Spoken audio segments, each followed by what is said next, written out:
Joseph, welcome to the show. Really nice to be speaking with you. We've been talking a lot in the comments of Skool, and I think it's maybe a fun way to start this one by talking about how there's been kind of like a not a battle, but like there's an interesting energy whenever we communicate. What is that? Do you have any idea? I think we just have slightly dissonant business models and approaches Mm, to connection and how we mm, can build a thriving community and mm. different offers. But I think there's a lot of like commonality. We both tend to play devil's advocate when we Yeah, interact in chat on Schoolers, and I think that's fantastic because yeah, there's so many different approaches that can be successful in these spaces. yeah, And I think it's actually really helpful for other people that are kind of like glancing at how we yeah, communicate of like, oh, I could build it this way. I could build yeah, it that way. This is important, but that's important. Like it's not black and white. Um, Business is super fluid. So I think that's where it comes from yeah. predominantly. I love the word that you said, the dissonance there. I think that that's really a cool way to think about it because oftentimes, as human beings, I think we have a tendency to think that there can be only one way to do something or Hmm. that our way is the right way. And there are so many different ways to build a business. I think when I was starting, especially, I was looking for like, who is the person who knows the right path, Yeah. right? And when you get so many different voices and then it's like, oh, this person's actually maybe right, and then oh, maybe this person's right, and it can get kind of confusing. And being able to sit in that confusion, I think, is really important for having a broader understanding of how things work, rather than just like thinking this person's right and then this person's right and then just kind of not really getting anywhere. I'd just love to dig more into that. Is there any kind of conversations, like dissonant conversations, that you've been a part of lately that you think would be worth mentioning? Well, I think like where I started to find my voice in these spaces was I love Hormozy. Hormozy's Yeah. fantastic. I mean, we all love him in many capacities. And the one area of proof he doesn't have is fatherhood, which he's mentioned. Mm, And he's grilled people of like, look at how much time you have right now in your life. When you have kids, you'll have even less time. So stop making excuses. mm, And I remember there's one day where business wasn't working, my community was struggling, and I was at GameStop with my kids, and they were all like on a Switch playing. And I just took 10 minutes to start DMing people and chatting and trying. And then I made a post about it on, at that time, of School Games of, you can do both. You can mm, be a father and you can be an entrepreneur. And how do you navigate these things? And that was the first time that I felt like the community of School Games woke up to that conversation, at least in proximity to me. mm, And then I just started chatting more and more about that. Like we can find a way to integrate these pieces and still be present as a father and still push a business forward in a way that's smart and effective. mm, There is always going to be some level of hustle required, but I don't believe in hustling at the expense of presence with my mm, family. And that was like the line of tension I started to find, which meant I had to find models different than how Hormozy pushes sales.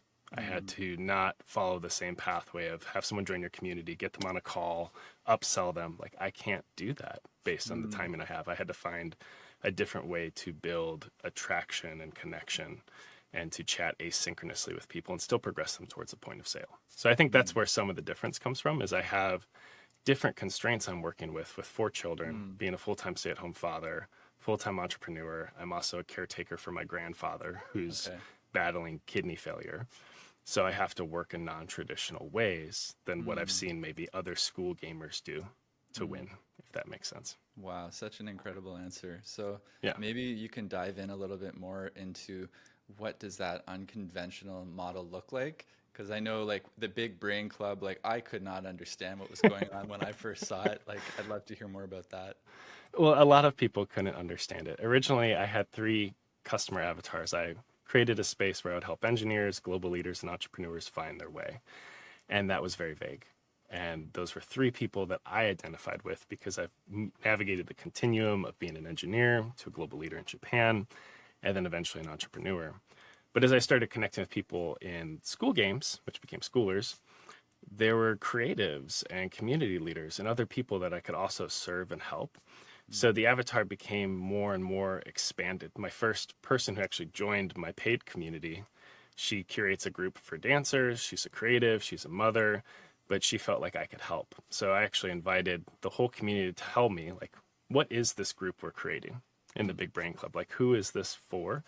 And we've landed that it's for people that are struggling with a lot of lack of definition in their life. They just don't know what to do next. They don't know the path moving forward. There's a lack of clarity, and they're isolated, and they want to build the life they desire, living where they want, loving what they do, and being paid well for it. So this is called offer masking, which Sarah helped me a lot with, Sarah Hunkins.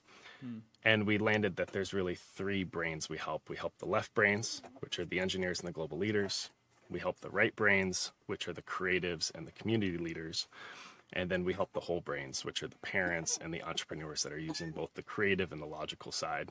And then we have a common framework where we help people find their next. So they can lay out their origin state, their desired future state, why they want this change in their life, and what they're afraid of. And the whole community wraps around them on the journey. So we've built a standard process to bring these different avatars together so that they can actually grow with one another and find unconventional paths forward in their ventures, if that makes sense.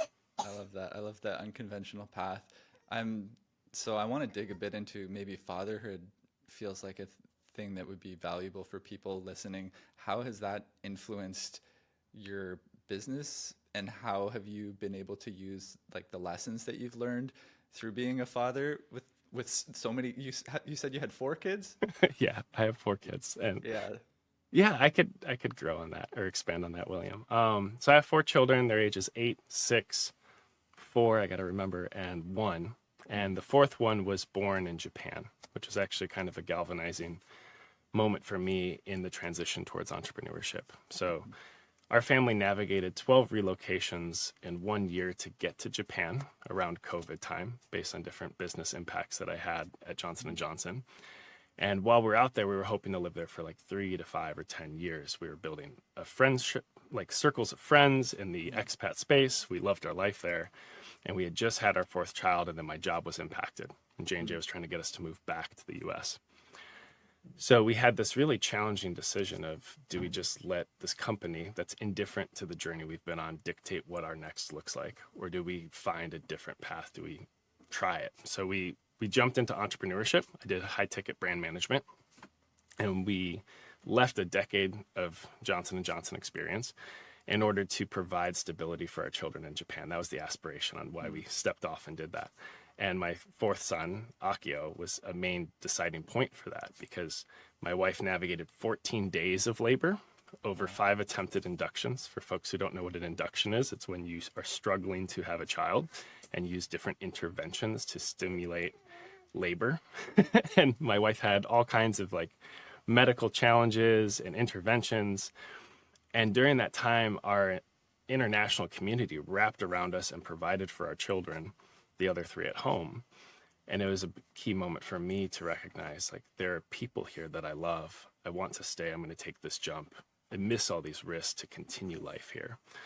So integrating like fatherhood and building a life has always been a key like foundational value for me, and work has to fit within it, because I loved what I did, advancing surgical robotics. Like, I had an awesome job, but I had to find a different way to get high leverage on my time in order to continue to stay in that country, because expat living is incredibly expensive.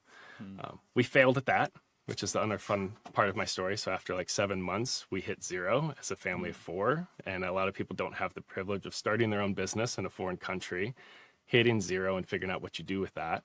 And we reset in Chicago. So we navigated our 13th relocation to get out here. We're living with the in-laws. So we're now in a 4-generation home. And that has put additional pressures on my entrepreneurial ventures, because I'm having to find new ways to be present as a father, but also as a caretaker for my grandfather, who's been to the hospital multiple times. And it forces me again to build as an entrepreneur with different constraints. I have to be incredibly efficient. I have to be very productive. I have to work in the gaps. I don't have time for a perfect, Pomodoro method and stuff like that. I've built this community 60 seconds at a time. And it's starting to thrive. Like, we're at 110 people, and I have 5 paying members thus far, and Ascension's starting to happen, which is super cool. So that's a little bit of like how I integrate both. It's messy. Yeah. Wow. Wow. I'm just, the more that you talk about this journey, the more I'm like, wow, blown away by how you're managing that. And so like, I'd love to dig in a bit more now into that time management aspect and that how you're building this business 60 seconds at a time. Like, do you have any tips for people who are living these kinds of busy lifestyles? I'm incredibly time fluid. So I'll start with that. Even when I was working in Japan, I considered myself a time lord. So I was doing, 4 a.m. calls with US partners. I was in the office during the day. I was dropping my kids off at school, picking them up. So I've never believed in like work-life balance. That was shattered during 3 years of global leadership in Japan. You start to become very aware of like three key dimensions. Like self-care is important, how you sleep, how you work out, how you feed yourself, how you provide some pieces of like real rest as opposed to fake rest, which is just scrolling on TikTok. And then the other piece is what's the highest leverage you can get from a business perspective. As I was progressing global innovation, I got really good at saying no to calls, which is like fundamental on how I approach sales. I don't do sales calls because that's me giving away my time. I need to find a different way to help people have the information necessary to ascend into a product offer. So that is one area where like I realized I burned 30 minutes and if that person's not pre-qualified, then it doesn't lead to revenue. And then I've wasted my time, their time, it's pushy and like I don't like that. Right. So those are the two contexts is like highest leverage, self-care, and then the third one is again needs of the family. So I'm really good at optimizing on where I have the highest impact as a father and then pruning off non-value added activities.